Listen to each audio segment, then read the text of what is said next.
Also from Russia, a few questions have reached us which are very reflective on the reality of this danger of war and that is being taken very serious. I have a question from Professor Mikrasov, which I try to summarize because it is fairly long.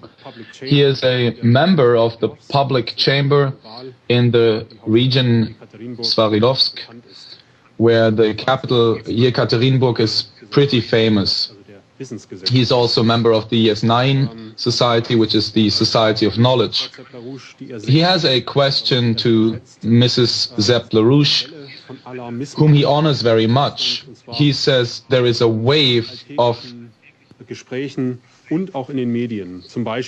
the daily discussions and also the media, for example, Svetlana Peunova, who is head of the Peuva party, and is talking about chatter that in the military circles and the armed forces that war will come in August. And the reference is being made that in 1939 it was true that it came to war in August. The ministries have been called to give instructions to the people in case that Russia would be bombarded. Another example is given over the web page Development of Russian Science, which published information about a US-American base in Ulyanovsk at the Volga, and that since 2006 between Putin and NATO an agreement had been made for the free movement of NATO troops on Russian territory. And that is connected to the fear that could it not be the case that NATO troops from Afghanistan would be brought into Russian territory, and then a similar situation as 1918 would be reestablished, where the Czech Republic of the time was being rolled over by troops from Vladivostok, which led to a civil war. And that carried out until 1925 in Siberia. And then he also quotes Maxim Palashnikov, who says there will be a strike against Russia because of the end of the Maya calendar, which I don't believe. But he says these are daily discussions in Russia. And he asks, are the neoconservatives of the United States really so aggressive that they are going into a biblical Armageddon? Are those the people who created the 11th of September of 2001? And is it not the possibility that those are also, this chatter is also being used to spark a kind of orange revolution, so that the libertarians who were ruling in the 90s would come back? Also, das würde ich mal auf jeden Fall bejahen.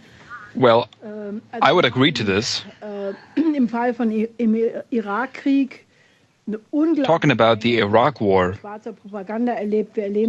we went through a whole barrage of black propaganda. And today you have the same thing with Syria. We have reported on our website about videos that have been faked in the mass media, that have been televised on Al Jazeera and CNN. There's a whole apparatus where, for example, the American ambassador in Russia, McFaul, who's new to his post, he himself is already a direct provocation, because McFaul, since the 1990s, has been active for this Project Democracy groups. And he's one of the actors for a so-called white revolution or so-called snow revolution, which means regime change in Russia. So this is war propaganda, this is black propaganda being spread. And I think there's only one way to deal with this. Because we followed with great interest the way that the presidency of Putin went, the policy. We're not big fans of Vladimir Putin. We just realized that Putin is about to increase or to put the energy flux density of productive processes back on the table, that he's looking towards manned space travel, that he's looking towards infrastructure, the connection of America to Russia by building the Bering Strait Tunnel, cosmodromes, the already mentioned city Umka.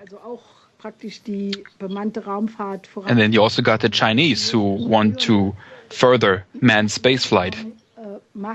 China wants to become the leading space traveling nation of the world and has a very close cooperation to China as well as India. All this to go towards the next step of humankind. You can't find this anywhere else on the planet today. And I do think that Russia has enormous problems. And I do not think that Putin has solved all problems. I think, for example, that it is very dangerous that Russia has joined the World Trade Organization. Because, for sure, they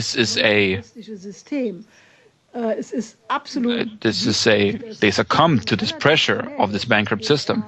But what's important is that Putin, right after he became president, broke with the liberal model, which he himself experienced from the time under Yeltsin and also Kudrin, and that's still lingering around. And this whole idea that these whole projects, the development of the Arctic, development of the Far East, the development of Siberia, this whole idea that you need foreign investors for this, it's a totally wrong idea. It's very dangerous. It's really important that thoughts by people like Sergei Glaziev, who has recently wrote an article about this, that this has been taken seriously. Namely, you don't need the money markets to have money for physical economic projects. You have to break with this idea. The government has the right to create productive physical credit for investment in the real economy, in the physical economy. That, in its basics, is the credit system as it was created by the first Treasury Secretary of the United States, Alexander Hamilton. It's also being discussed in China. It's also being discussed in Italy in the form of a resolution that has been brought in by Senator Oscar Portellini, who is calling for the reintroduction of Glass-Steagall. Also in Italy, former Finance Minister Tremonti has written a whole book about it. A book about Glass-Steagall. What we want is a combination of Glass-Steagall and the credit system. That has been put on the table. And that is being put on the table by our colleague Jacques Cheminade, who is running for president in France. And he has successfully filed the signatures, his application. So in several countries, you have this type of discussion, that you have to overcome monetarism and instead put a credit system in place for the development of the physical, real economy. So now, what I think is looking at Putin and this new government, real projects, future-oriented projects, those have to be put on the agenda. And one of the reasons I do this type of address here is I think we have to make this war threat an international debate. Just 2 weeks ago, we had a conference in Berlin that had exactly that issue. We did point to the threat of war, but we also said if we stay inside the geometry of the oligarchy, geostrategic, geopolitical games, then it doesn't work. It will explode, and every person who is not totally morally rotten can see this. So the whole business, the daily relations of nations, between nations, have to be totally changed. So the idea is we have to talk about the real physical laws of the universe. We have to recognize that this universe is not limited. It's not a closed system with fixed, limited resources or andere Ressourcen, sondern dass es die Kreativität des Menschen ist, immer wieder we have to realize that it is the creativity Ressourcen zu definieren, of human beings to always define new resources, to realize that we are only at the beginning of a new development, and that we have now come to a point that we have to discuss the common aims of mankind. And this should be an urgent appeal from me, everybody who's listening here to this webcast, help that we can put the agenda, this agenda, to change the agenda totally, put this on the table. Because if we stay in the system that we have, where you only have the confrontation of different imperial interests, then you will have an explosion. But I think man is the kind of species that can be totally different. You could look to the wise men of the different societies of man and in the past history of mankind. You could look towards Schiller, towards Pushkin, Dante, Petrarca, the big inventors, Leibniz. If we make this jump towards this level of discussion, agree to this level of discussion, which you have normally only amongst artists, scientific thinkers, astronomers who have left this earth and have looked from above onto our earth and said, oh, this is only a very small planet in a giant universe with billions of galaxies. This is crazy. Why should we fight war against each other when we have so many things that unify us? And if we have a discussion like this, then I'm absolutely sure that we can overcome this danger.